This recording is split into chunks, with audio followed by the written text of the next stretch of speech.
কারণ এই ছবিটা আমার জন্য চ্যালেঞ্জ। আমি যেই জিনিস কল্পনা করেছি এটা বাংলাদেশে আগে হয় নাই। আমি নিজেও আগে কখনো এই এক্সপেরিমেন্টটা করি নাই। সাকিব ভাইও খুব একটা এই ধরনের এই গল্পে বা এই ধরনের অ্যাকশনই করে নেই।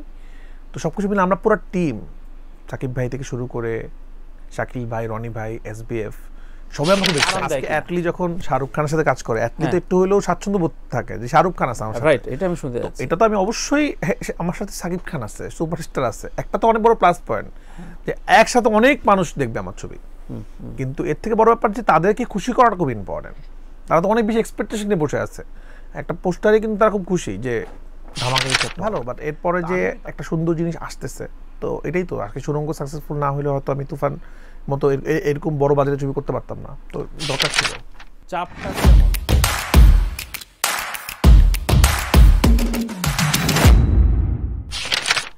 আমি এটা আমার প্রেস কনফারেন্সে সুন্দর করে আমি এটার উত্তরটা দিয়েছিলাম, যে না আপনার চোখে পড়েছে কিনা, যে সিনেমার ফ্যানরা হলো যে নিষ্পাপ, কারণ তারা ফ্যান, তারা ভালোবাসে, তার কোনো স্বার্থ নাই, ব্যক্তিগত শত্রুতা মেনে। তারা যখন দেখেছিল আসলে ওই ছবিটা হয় নাই, তারা তো ভিতরের গল্প অনেক সময় জানে না। আমি আবার সুরঙ্গ শুরু করলাম, সব কিছু মিলে তাদের মধ্যে একটা আবার ক্ল্যাশ লেগে গেল, তাদের মধ্যে কষ্ট ছিল। আমি যখন প্রেমিক ঘোষণা দিয়েছিলাম তারা কিন্তু খুশি হয়েছে। এবার আমি যখন তুফান ঘোষণা দিয়েছি তারা খুব পছন্দ করেছে। আমি কথাটা বলেছি সেখানেও যে ফ্যানরা নিষ্পাপ, ফ্যানরা কখনো খুশি হবে, কখনো অভিমান করবে, কখনো রাগ করবে, কখনো গালি দিবে, কারণ তারা ফ্যান, তাদের আসলে কোনো দোষ নাই। সত্যরা মানে আমার কাছে, আমি তো বুঝি প্রথম বললাম ফ্যানরা নিষ্পাপ, ফ্যানদেরকে আমরা বলতে পারবো না যে আপনারা এটা করেন। ফ্যানদের তো অভিমান থাকবেই, হাসি থাকবে, খুশি থাকবে, তাদের একটা চাওয়া থাকবে, সারা পৃথিবীতেই আছে আসলে। আর আমি ওই দিন খুব সুন্দর বলছি, সিনেমাতে আসলে একটা ওই সময় একটা কম্পিটিশন ছিল, একটা এনজয় ছিল। দুটো ছবি কিন্তু ভালো চলেছে, দুটো ছবির জন্যই ভালো হয়েছে, তো ভালো। বাট এরপরে যে একটা সুন্দর জিনিস আসতেছে, তো এটাই তো আজকে সুরঙ্গ সাকসেসফুল না হলে হয়তো আমি তুফান মতো এরকম বড় বাজারে ছবি করতে পারতাম না। তো দরকার ছিল। সুরঙ্গ সময় আপনি যদি খেয়াল করে, আমি আপনার শোতে আসছি, জি, আমি কিন্তু সাকিব ভাইয়ের নামে কোনো বদনাম করে নেই। আমি কিন্তু বরাবরই বলছি সাকিব ভাই আমাকে খুব আদর করে, এখনো খুব আদর করে, ছোট ভাইয়ের মতো আদর করে, ভালোবাসে। সাকিব ভাইও কিন্তু কখনো বলে নাই সুরঙ্গ সম্বন্ধে কোনো কথা। আমিও কিন্তু প্রিয় ফিমেল আসার সাথে আমার খুব ভালো সম্পর্ক। ফ্যানরা যুদ্ধ করছে আসলে। যখন শাহরুখ খানের সাথে কাজ করে অ্যাটলি তো একটু হলেও স্বাচ্ছন্দ্য বোধ থাকে যে শাহরুখ খান আছে আমার সাথে। রাইট, এটা আমি শুনতে যাচ্ছি। এটা তো আমি অবশ্যই আমার সাথে সাকিব খান আছে, সুপারস্টার আছে, একটা তো অনেক বড় প্লাস পয়েন্ট যে একসাথে অনেক মানুষ দেখবে আমার ছবি। কিন্তু এর থেকে বড় ব্যাপার যে তাদেরকে খুশি করাটা খুব ইম্পর্টেন্ট। তারা তো অনেক বেশি এক্সপেকটেশন নিয়ে বসে আছে। একটা পোস্টারে কিন্তু তারা খুব খুশি যে ধামাকা কিছু একটা হবে। তো আমি ওই তাদের প্রত্যাশাটা পূরণ করতে চাই আসলে। আচ্ছা, মানে একটা আওয়াজের থেকে বেশি আমি চাই যে তারা যেন দেখে খুশি হয়, আনন্দ পায় যে না ঠিকঠাক আছে আমাদের ছবিটা। তো চাপ আমি অনুভব করি না, বা চ্যালেঞ্জ অনুভব করি, কারণ এই ছবিটা আমার জন্য চ্যালেঞ্জ। আমি যেই জিনিস কল্পনা করেছি এটা বাংলাদেশে আগে হয় নাই।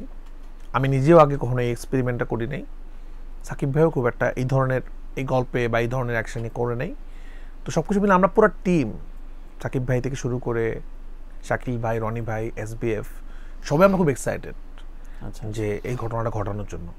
কারণ আমরা আমরা এতদিন হিন্দি ছবি দেখতাম, জওয়ান হোক, সেটা KGF হোক অথবা পুষ্পা হোক, তাদের মধ্যে তো এত বাজেট আমাদের কাছে নাই, কিন্তু আমাদের স্বপ্নটা তো অনেক বড়। তো আমরা একটা বড় স্বপ্ন দেখার চেষ্টা করতেছি তুফানের মাধ্যমে, এই জন্য নামটাও তুফান। আমরা সবাই মিলে চেষ্টা করবো দর্শকদেরকে সেমন একটা ছবি উপহার দেওয়ার জন্য, যেটা আসলে বাংলাদেশে সিনেমা দেখে যখন আমার সুরঙ্গ দেখে কিন্তু আপনারা বলেছেন সবাই যে এটা যদি আসলে হলিউডেও বানানো হতো এরকমই হতো আসলে, মানে সুরঙ্গ সাইজটা এমনই হতো, মানে এরকমই অভিনয় হতো, কোনোভাবে ছোট মনে হয় না এই ছবিটাতে, যেখানে যেটা দরকার সেটা করেছি। তো আমরা কেন জানি অ্যাকশনের দিকে আমার মনে হয় একটু পিছানো আমরা এখন অ্যাকশনের দিকে। এটা আমাদের অনেক কিছু নাই আমাদের দেশে অ্যাকশন এলিমেন্ট, বাট আমার কাছে মনে হচ্ছে যে আজকে যখন আমরা জওয়ান দেখে ওয়াও বলতেছি, পুষ্পা, KGF সেরকম কিছু একটা বানাতে চাই। আমি জানি না আমি কতটুকু পারবো, আপনারা সবাই আমার জন্য দোয়া করবেন যেন আমরা পারি অ্যাচিভ করতে। আমি আমার সাধ্যমতো চেষ্টা করব যে একটা এমন ছবি বানাতে যেটা কিনা আসলে বাংলাদেশের একটা মাইল ফলক হয়ে থাকে অ্যাকশন সিনেমা। অবশ্যই একমত না, এই যুগে এটা সম্ভব। এই যুগে যদি কেউ এটা করে লক্ষ লক্ষ পোস্ট হবে, সাকিব খানের লক্ষ লক্ষ ফ্যান। এখন আমার ফেসবুকে আমার অনেক ফ্যান ফলো, একজন মানুষ যদি কপি করে লক্ষ লক্ষ পোস্ট হবে। আমি বললাম না, যখনই ভালো কাজ হবে তখনই কেউ না কেউ তো একটা কথা বলবে। এখন আমি এটা নিয়ে কেন কথা বলতে চাই না তামিম ভাই, আমি এটা আগেও বেশি বলি নাই, এখন আরো বেশি বন্ধ করে দিব, কারণ এখন আমি আরো বড় একজন মানুষের সাথে কাজ করছি, সাকিব খানকে নিয়ে। সাকিব ভাইয়ের কাছে আমি জীবনে অনেক কিছু শিখছি, এটা একটা শিক্ষা, চুপ থাকাটা। আমি আগে অনেক বেশি কথা বলতাম, চুপ থাকলে এটা আমি সাকিব ভাইকে শিখছি, এত বড় বড় ঘটনা উনি চুপ থাকে, উনি ওনার মতো কাজ করে যায়। সাকিব ভাই আমাকে বলছে রাফি চুপ চুপ থাকা অভ্যাস করা ভালো, আসলে এটা ভালো। কেন ভালো? সমালোচনাকারীরা অনেক সময় সমালোচনা এই কারণে করে যে আমার এটা নিয়ে উনি কথা বলবে, কাউন্টার দিবে। আমি জানি না আপনার সাথেও এটা হয়, অ্যাটেনশন। তো আমার এই জিনিসটা নিয়ে যদি যে কোনো জিনিস নিয়ে এমন কেউ কথা বলে যার কথাটা ভ্যালিড, তার আমি সেটা উত্তর দিব। যে আসলে এই জন্য আসলে কথাটা বলছে যেন আমি তার নিউজে অথবা তার ইয়েতে অ্যাটেনশন দিই, তখন আমি সেটা নিয়ে উত্তর দিব না। কারণ তখন আমি যখন উত্তর দেওয়া শুরু করবো, সে আসলে কালকে আরেকটা জিনিস নিয়ে কথা, তাকে বলবো তুফান নামের তো সিনেমা আছে, এটা নকল। তো এটা চলবেই। এখন আমি ওটা বললাম না, 1 কোটি মানুষ যখন একটা জিনিস নিয়ে কথা বলে, সের মধ্যে 10 জন মানুষের কথা নিয়ে আমি তো কথা বলতে পারি না, তাহলে তো ওই বাকি যে লক্ষ লক্ষ মানুষ তাদেরকে ছোট করা হয়। বাট এরপরে আমরা যেটা ভাবতেছি অনেক বড় কিছু ভাবছি, বিশ্বাস করেন। আমরা এর থেকে বড় স্বপ্ন, আমরা তো অলরেডি স্বপ্ন দেখা শুরু করেছি। আলফাই, চরকি, এসবিএফ স্বপ্ন দেখা শুরু করেছে, তারা এমনি স্বপ্নবাজ আমাদের মতো। সাকিব ভাই অনেক স্বপ্নবাজ।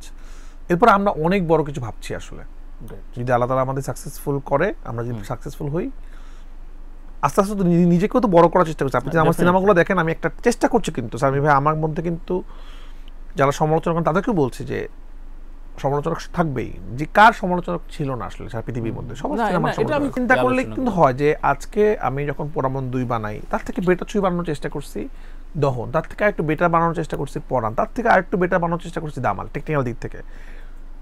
এরপর সুরঙ্গ, আরও টেকনিক্যাল দিক থেকে। তা আমরা কিন্তু চেষ্টা করছি আসলে অনেক, তার কারণ তারা অনেক প্রফেশনাল। আমার কাছে মনে হচ্ছে এরকম প্রফেশনাল প্রডিউসার আরও থাকা উচিত, টু মাচ প্রফেশনাল। আলফাই, আমি তো খুব বেশি মানুষের সাথে কাজ করি নাই, কিন্তু ওদের যেটা আছে যে একটা প্রডিউসারের রোল কি আসলে, একটা সিনেমা বাজেট করতে হবে, সিনেমাটা কীভাবে মার্কেটিং হবে, সিনেমাতে কার কত রেমুনারেশন হবে।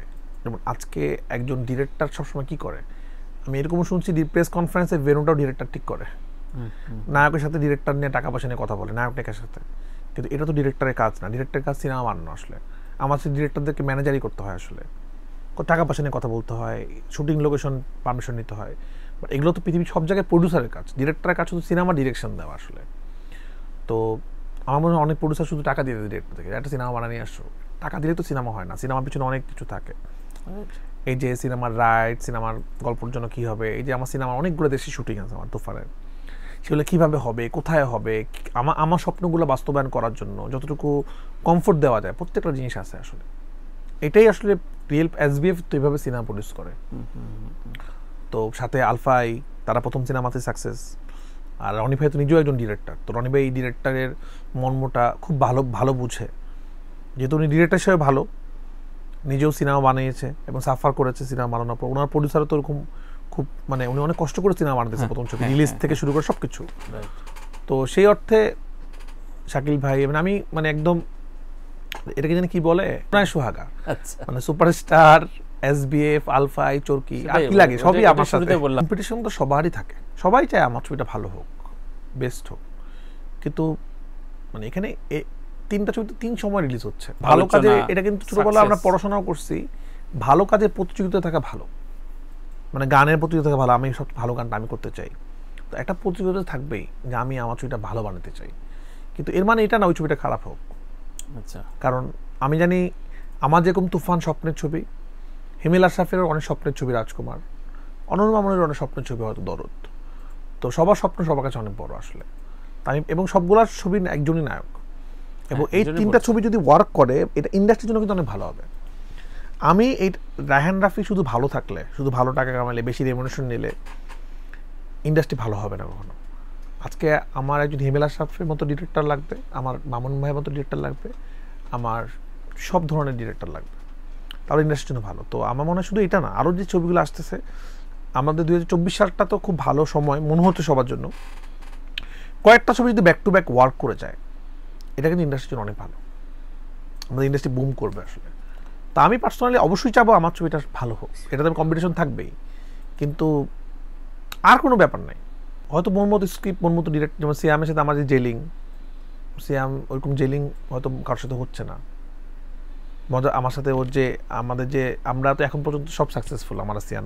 তো আমি অভিনেতাদের কোনো দোষ দিই না, অভিনেতাদের কোনো দোষ নেই, ওরা তো আসলে অভিনয় করবে, হয়তো ওরা প্রপার গল্পটা পাচ্ছে না, প্রপার ডিরেক্টর পাচ্ছে না, এরকম কিছু একটা হতে পারে।